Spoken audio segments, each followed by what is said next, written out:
vol. Et c'est vraiment un site exceptionnel, c'est pas du chauvinisme, quoi. La vue est superbe, on est surtout...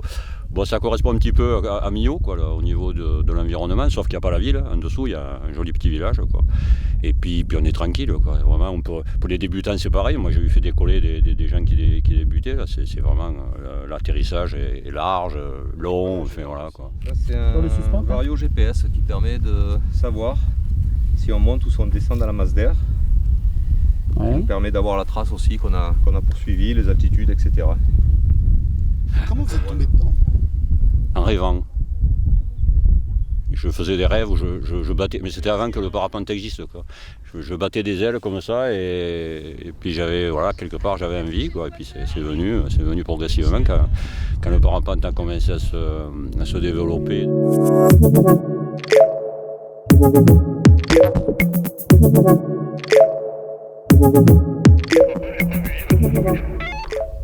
Ouais, il est parti reposer à gauche, assez vers la route, donc il a posé, il n'y a pas de souci. Ouais.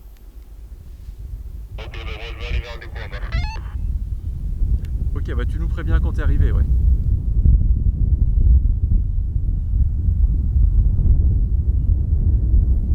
Comment ne pas succomber au charme indescriptible de ces ailes multicolores comme suspendues dans le ciel lozérien?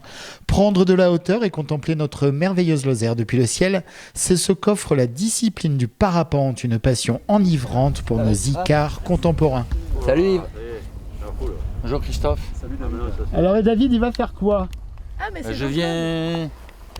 Je viens pour faire un petit saut en parapente. Le club s'appelle les Ailes des Trucs Lozériens. C'est le club de Lozère, hein, donc on est environ une cinquantaine de licenciés, c'est déjà quand même pas mal par rapport au département. Et donc au niveau du club, ça s'appelle un club école, donc on a la chance d'avoir des moniteurs dans le club. On peut faire de la formation de jeunes personnes, voire même des moins jeunes. On fait aussi de l'accompagnement par de la formation, on fait des soirées thématiques, des soirées techniques, hein, pour se perfectionner sur la météorologie, les incidents de vol, etc. Ça a l'air bien orienté, il fait beau, on est mieux là qu'à la maison. C'est ça. Voilà. Allez. L'envol vers la liberté, c'est précisément ce qui anime le club de parapentistes, les Ailes des Trucs Lozériens. Effectivement, il n'y a pas de remontée mécanique pour venir ici. On peut le faire du rando-vol, partir du vallon d'Ispagnac, remonter à pied, avoir la sensation après être monté de partir voler. Ce sont des excellentes sensations et dont au niveau du club, tous les membres partagent ces valeurs-là. Alors vous allez où, cher monsieur? Dites-moi tout. Je vais essayer de m'envoler. Ah, vous envolez? Essayer. Comment ça, vous envolez? Dans les airs, comme les Vous êtes un vautours. oiseau? On essaye. C'est ce qu'on essaye d'arriver à ça. Allez, je vous suis. Fondé depuis quelques décennies et que nous avons déniché sur les pentes surplombant la vallée du Tarn, plus précisément sur le vallon d'Ispagnac. Et c'est les yeux émerveillés que les voiles se gonflent au vent sous les gestes précis des suspentes manœuvrées par les parapentistes confirmés. Certains pilotent déjà depuis près de 30 ans, pendant que d'autres concrétisent leur premier vol qualifié à l'image d'Arnaud. Pilote de parapente depuis 2-3 ans et toute ma famille fait du parapente, mon père depuis 30 ans, mon frère, donc on avait fait tout ça en famille, avec des amis du club aussi, c'était bien sympa. Là en fait on va attaquer la phase la plus importante du vol qui s'appelle la pré-vol. Donc c'est là qu'on va vérifier que tout aille bien, qu'il n'y ait pas de nœud dans les suspentes, que la voile soit en état, que le parachute de secours soit bon, que les lacets soient noués. Et c'est qu'une fois que tout ça sera fait qu'on va prendre la décision ou non de décoller. Quand vous dites que les lacets soient noués?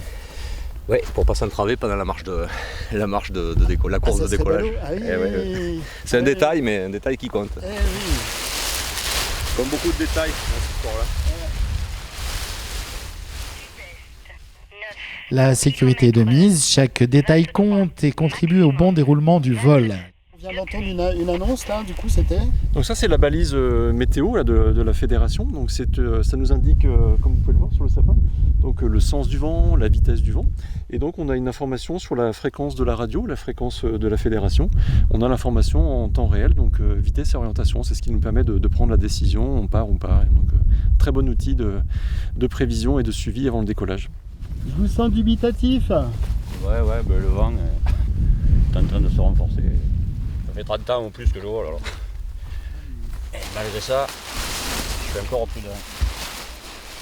La station météo locale dispense ses informations en continu et après avoir assuré la sécurité de mise, Ok, ouais, c'est entendu, on vous attend au décollage. les ailes prennent leur envol tour à tour. C'est un véritable ballet multicolore qui se joue devant nous.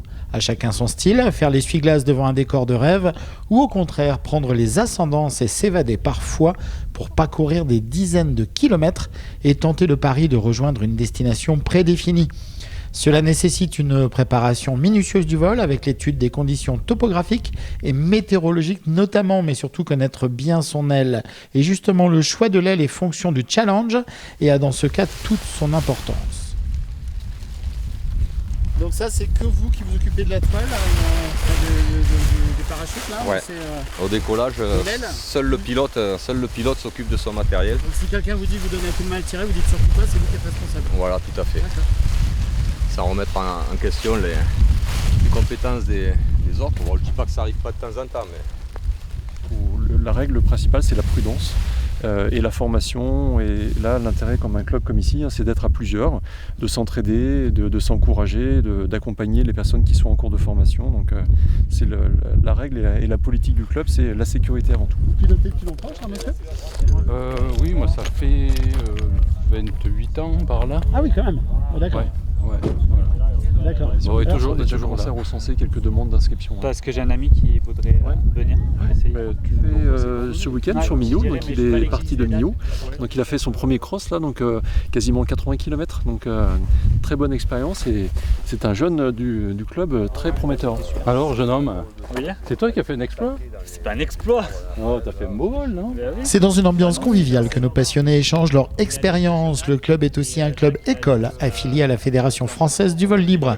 Arnaud, justement, est un jeune pilote à présent confirmé. Il vient de faire son premier cross depuis le pont de Millau jusqu'à Floral. C'est quoi cette histoire de Arnaud Millot là, ça rime? Arnaud Millot, c'était bien, c'était avant-hier. Vous avez fait quoi? On est parti de Millau, on avait pour objectif de rentrer en Lozère en parapente. Et du coup on était un petit groupe, on est parti de Millau, on est monté à 2300 mètres, donc on avait atteint le plafond, ça s'appelle en parapente, on ne pouvait pas monter guère plus haut, on était au niveau des nuages. Et du coup on est parti, on avait préparé le vol avant sur internet pour voir un petit peu les trajectoires. Et donc on est parti, on est monté, on est parti. Et nous on est passé par les gorges du Tarn et malheureusement du coup on n'a pas pu traverser les gorges du Tarn parce que si on va à l'intérieur c'est difficile de se poser ensuite. Donc on est resté à l'entrée des gorges du Tarn un peu après et on s'est posé là, mais ça fait déjà un petit cross de 20 km. Donc pour moi c'était déjà bien, c'était un de mes tout premiers cross et ça valide en plus ma pratique de brevet de pilote confirmé, donc j'étais super content. Il était accompagné de pilotes expérimentés dont Jacques de la société Lozère, à qui nous devons les sublimes images de ce vol si majestueux. Un petit extrait d'ailleurs des impressions de vol par Jacques. Après les premiers thermiques vers le Tarn, sans plus attendre, je vois les vautours qui décollent mais n'enroulent pas et vont se poser. Je dois vite prendre une décision et trouver une thermique justement pour monter et poursuivre notre voyage. Arrivent les gorges de la Jonte, les vautours me suivent finalement ou l'inverse. Tout le monde monte et on arrive sur les gorges du Tarn et la Lozère. Je fais le plafond sur le cos Méjean, puis au niveau de la Malène, je chope une petite bulle.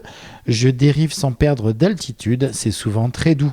Cela me permet de faire une pause, de boire un coup et de faire quelques belles images sans aller trop vite.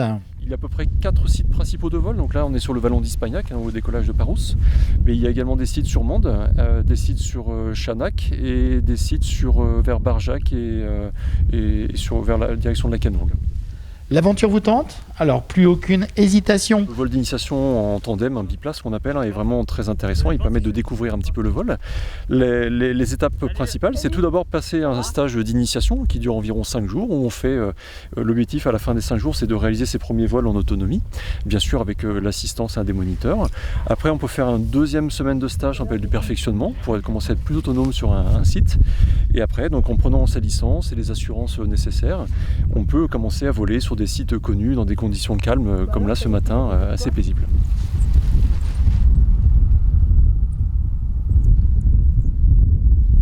Contactez l'un des clubs pour vous aussi découvrir le bonheur de voler en toute sécurité sous une aile biplace. Et à vous cette expérience unique pour découvrir notre merveilleuse Lozère avec le regard d'un oiseau filant dans les airs et jouant avec les ascendances. Assurément une expérience unique à vivre avec nos amis parapentistes lozériens qui vous accueilleront toutes ailes déployées. Avec sentiment de légèreté, de calme, de silence et de maîtrise, et dans un espace naturel protégé, donc vraiment des sensations hors du commun, et dont j'invite vraiment toutes les personnes à essayer le parapente, parce que on appelle ça le parapente, c'est du vol libre, mais c'est ça. Ouais, il est parti reposer à gauche, assez vers la route, donc il a posé, il n'y a pas de souci. Ouais. Ok, ben moi je vais aller vers le décours là-bas.